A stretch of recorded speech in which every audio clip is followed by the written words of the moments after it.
আজকের এই ঐতিহাসিক মুহূর্তে বিগত 16 বছর অবৈধ সরকারের বিভিন্ন সময় ভাঙচুর, লুটপাট ও মামলা হামলা দিয়ে নেতাকর্মীদের হয়রানি এবং বৈষম্য বিরোধী ছাত্র আন্দোলনের পর আওয়ামী লীগ সরকারের পদত্যাগ ও শেখ হাসিনার দেশত্যাগের উল্লাসে বিজয় সমাবেশ করেছে মেহেরপুরের গাংনী উপজেলা বিএনপি।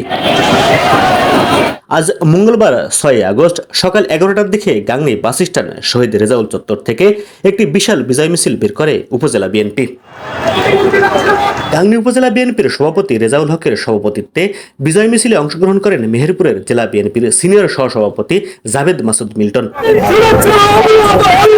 সমাবেশে বৈষম্য বিরোধী ছাত্র আন্দোলনে নিহত সকল শহীদদের প্রতি শ্রদ্ধা জ্ঞাপন করে যারা আহত হয়েছে, এখনো যারা হাসপাতালে রয়েছে তাদের সুস্থতা কামনা করেন।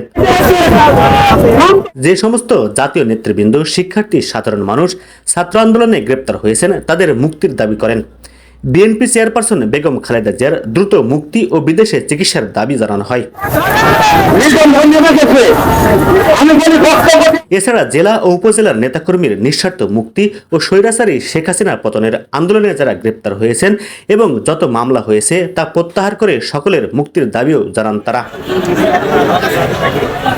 আজকের এই ঐতিহাসিক মুহূর্তে শেখ হাসিনা সরকারের আমলে বিনা ভোটে যারা জনপ্রতিনিধি নির্বাচিত হয়েছেন, সম্পদ লুট করেছেন, অবিলম্বে তাদেরও গ্রেপ্তারের দাবি জানান সমাবেশে অংশগ্রহণকারীরা।